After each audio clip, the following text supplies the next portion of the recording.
அவன் கெட்டவன், அவன்கிட்ட பேசவே கூடாது அப்படின்னா ஆண்டவர் என்கிட்ட பேசியே இருக்க மாட்டான்.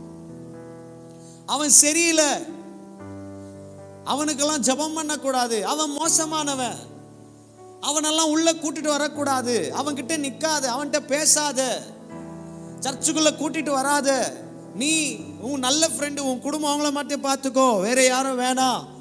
வெளியில இருக்கிற அந்த நபர்களை அப்படியே ஒதுக்கி வைக்குது கிறிஸ்தவ உலகம். கொஞ்சம் நம்ம ஹிஸ்டரியை செக் பண்ணணும்னா இங்க வந்து உட்காரத்துக்கு தகுதியே இல்லை. திரும்ப ராமன் சொல்லுவீங்க. கொஞ்சம் நம்ம ஹிஸ்டரியை கொஞ்சம் அப்படி திரும்பி பார்த்தோன்னு வச்சுக்கோங்களேன், ஒரே ஒரு புள்ளி 1% கூட தகுதி இல்லை. எவ்வளவு மோசமான கெட்டவங்களா இருக்கிறோம், மனசாட்சி செத்தவங்களா வாழ்ந்திருந்தோம். நம்மள ஆண்டவர் ரீகன்சில் பண்ண சொல்றார். God reconciled you with him through his son Jesus Christ and gave you the ministry of reconciliation. Are you doing the ministry of reconciliation?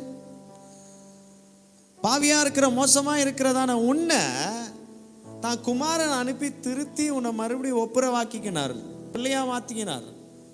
ஒப்புரவாக்கி உனக்கு ஒப்புரவாக்குதலின் ஊழியத்தை கொடுத்து நீ போய் மற்றவங்களை என்கிட்ட ஒப்புரவாக்குன்னு ஆண்டவர் சொல்லி அனுப்புற. நம்ம பண்றோமா ஒப்புரவாக்குதலின் ஊழியத்தை? எங்க தரித்திர போய் சந்திக்கிறோம், எங்க சிறைச்சாலையில் இருக்கிறவங்களை சந்திக்கிறோம். அவர் சொல்றாரு 99 ஆடு இருக்குப்பா, ஆனா ஒரு ஆடு ஓடி போச்சுன்னு அதை நான் விடல, அதுக்கு தான் ஓடுறேன்றார். நீதிமான்களுக்கு அல்ல, பாவிகளுக்கே வந்த அப்படின்றார். காணாமல் போன ஆட்டுக்கு தான் நான் வந்தேன் அப்படின்றார். புரிஞ்சா இல்லைங்களா? நல்லா இருக்கிறவங்களுக்கு மருந்து தேவை கிடையாது, நல்லா இல்லாதவங்களுக்கு தான் மருந்து தேவை. அவங்கள தான் தேடி போனேன், அவங்கள தான் தேடி போனேன். அல்லேலூயா. பாவிகளை பார்த்து சீன்னு சொல்லிட்டு போகிறதுக்காக ஆண்டவர் உன்னை தூக்கி நிற்க வைக்கல. பாவிகளை பார்த்து அரவணைச்சு அந்த பாவிகளை நீதிமானா மாத்துறதா கர்த்தர் உன்னை தெரிந்து கொண்டார்.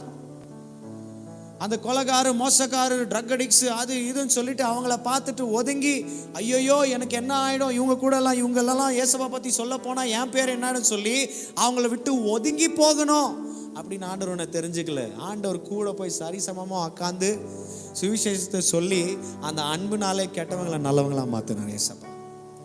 பார்க்குறவங்க எல்லாம் சொல்றாங்க, இவரெல்லாம் ஒரு போதகரா, இப்படி ஏற்பட்ட மோசமான ஆளுங்க கூட எல்லாம் உட்காந்துட்டு இருக்கிறார்.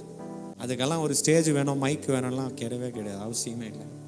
எனக்கு ஒரு கீபோர்டு வேணும், இப்படியெல்லாம் நடந்து போயிட்டே நீ இந்த கிராஸ்ல அந்த கிராஸ்ல போறதுக்குள்ளே ஒரு கெட்டவனை நல்லவனை அவனால மாற்ற முடியும். புரிஞ்சா இல்லைங்களா? That is sons of God. அதுதான் தேவனுடைய பிள்ளைகள். புரிஞ்சா இல்லைங்களா?